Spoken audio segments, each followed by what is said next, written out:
دوستو کیا آپ جانتے ہیں کہ یہودی لوگ اتنے امیر کیوں ہو جاتے ہیں؟ تو کسی مسلمان نے ایک یہودی سے پوچھا کہ ساری دنیا میں جتنی بڑی کمپنیز ہیں وہ یہودیوں کی ہیں، حالانکہ تمہاری تعداد سب سے کم ہے، پھر بھی تم لوگ سب سے آگے ہو، یعنی تمہاری تعداد پوری دنیا میں 9.2 ملین ہے اور مسلمان 1 ارب 40 کروڑ ہے۔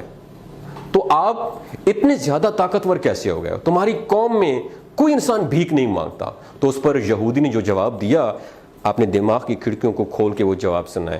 اس نے بتایا کہ ہم اپنی زندگی ان 3 اصولوں پہ گزارتے ہیں۔ نمبر 1، ہم اپنی زندگی علم حاصل کرنے میں لگا دیتے ہیں۔ نمبر 2، وہ کہتے ہیں کہ ہم اپنے بچوں کو بچپن سے ہی بزنس کرنا، تجارت کرنا سکھاتے ہیں۔ نمبر 3، ہم اپنے اندر بھائی چارگی پیدا کرتے ہیں، ایک دوسرے کو سپورٹ کرتے ہیں، اور یہودی دنیا میں کسی جگہ پہ بھی رہتے ہیں تو ایک دوسرے سے کنیکٹ رہتے ہیں، اور چاہے ہم کتنے ہی بڑے کیوں نہ ہو جائیں، ہم اپنے مذہب کے لیے صرف کام کرتے ہیں۔ اور ہم نے یہ ساری چیزیں، آپ کو پتہ ہے کس سے سیکھی؟ یہ یہودی کہہ رہا ہے، وہ بتاتا ہے کہ ہم نے یہ ساری چیزیں تمہارے نبی کریم صلی اللہ علیہ وآلہ وسلم سے سیکھی ہیں۔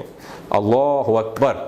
دوستوں، یہ باتیں آپ کے ساتھ شیئر کرنے کا بنیادی مقصد یہ ہے کہ دوسرے لوگ ہمارے نبی کریم صلی اللہ علیہ وآلہ وسلم کو فالو کر کے کامیابی حاصل کر رہے ہیں، اور ہم مسلمان ہیں جو کہ دنیا والوں کو فالو کرنے میں لگے ہوئے ہیں۔ تو کامیابی چاہتے ہو تو اپنے نبی کو فالو کرو، دنیا میں بھی کامیاب رہو گے اور آخرت میں بھی کامیاب رہو۔ تو کہنے کا مقصد یہ ہے کہ ہمارے نبی صلی اللہ علیہ وسلم نے فرمایا تھا کہ تفرقوں میں نہ پڑو اور رسی کو مضبوطی سے پکڑو۔ آج ہم تقسیم ہو چکے ہیں، ہم سنی ہیں، ہم شیعہ ہیں، ہم بریلوی ہیں، ہم دیوبندی ہیں۔ اس تقسیم نے ہمیں توڑ کے رکھ دیا، ہمیں قوم نہیں بننے دیا، ہمیں امت نہیں بننے دیا۔ وجہ کیا ہے کہ ہمارے ریموٹ کنٹرول کہیں اور سے آپریٹ ہوتے ہیں، ان کا بیسک بنیادی مقصد یہی ہے، ڈیوائڈ اینڈ رول۔ ان کو تقسیم کر دو اور ان پر حکومت کرو۔ دوستو، بات کرنے کا مقصد یہ ہے کہ ان کے 3 فالو جو ہے نا، وہ ہماری اسلامی تعلیمات سے انہوں نے لیے ہیں۔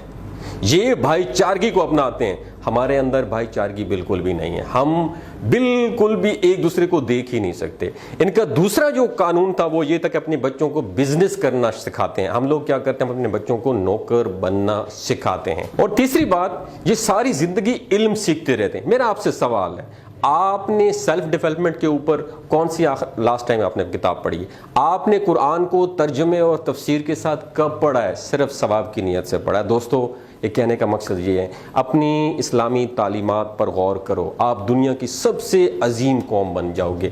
ان سب کے اوپر حکومت کرو گے جو صرف تھوڑے سے ہو کے آپ لوگوں پہ حکومت کر رہے ہیں۔ اپنا اور اپنے ساتھ جڑے رشتوں کا خیال رکھیے گا۔ اللہ حافظ۔